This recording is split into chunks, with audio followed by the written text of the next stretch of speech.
Democrats are making a big push to reclaim the governor's mansions in Virginia and the governor's mansion in Virginia in November.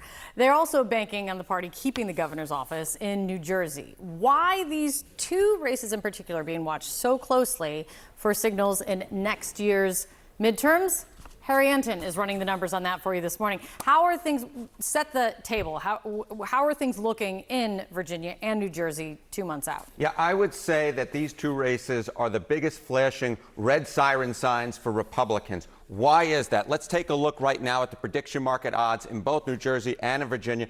And in both cases, the Democrats are favored. Mikey Sherrill in New Jersey, 89% chance of winning according to the prediction markets. How about Abigail Spanberger in the great Commonwealth of Virginia? We're talking a 94% chance of winning. I was looking at the polling data as well. The Democrats in both these races hold high single-digit leads. Obviously, Glenn Youngkin, currently the Republican governor of Virginia, was able to win there. And in New Jersey, the Democrats barely squeaked by back in 2021. Right now, the polling leads in both those states are larger for the Democrats. They're in better position than they were back in 2021. That's why in both cases, the Democrats are heavily favored. And as I said earlier on, to me, this is a flashing red siren warning sign for Republicans. Counterpoint, there has always been a lot of debate around how much you can take from any one race and extrapolate and apply it to any future race.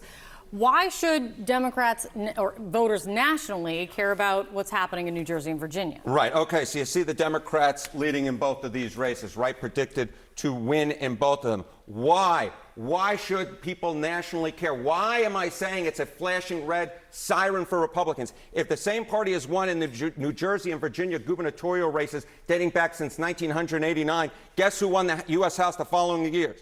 6 out of 7 times, the same party wins in the nationally, and they win the U.S. House of Representatives if, in fact, they win in both Virginia and New Jersey. So what happens? That's a cool stat. That's a really interesting look, Harry. Exactly right, because the bottom line is this: if you're not a resident of Virginia and New Jersey, you go, why should you care? It's because nationally these races do, in fact, have predictive power if, in fact, the same party wins in both of those states. And currently, Democrats are favored to win in both, and history suggests, therefore, 6 out of 7 times, they are predicted to, in fact, win the U.S. House of Representatives the following year. The debate I'm talking about between, like, don't make too much out of this and extrapolate and take it to that is generally, people say that around special elections, right? Because of who turns out for a special election versus a midterm or a kind of, what are you seeing this year? Okay, so right, we took a look at Virginia, we took a look at New Jersey, but those are only parts of the puzzle. I think the key thing here is when people seem to be voting, Democrats seem to be doing well. So, you know, we mentioned those special elections.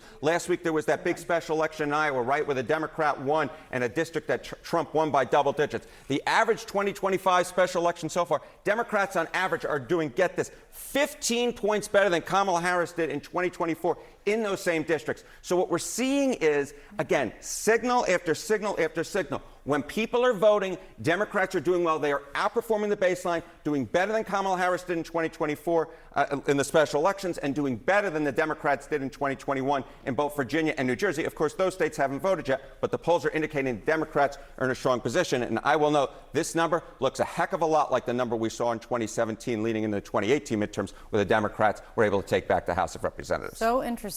You know, when Donald Trump is not on the ballot, what does it mean for Republicans? This is another theory that's about to get tested. It's a flashing red siren, as I said at the time. Thanks, Harry. Thank you.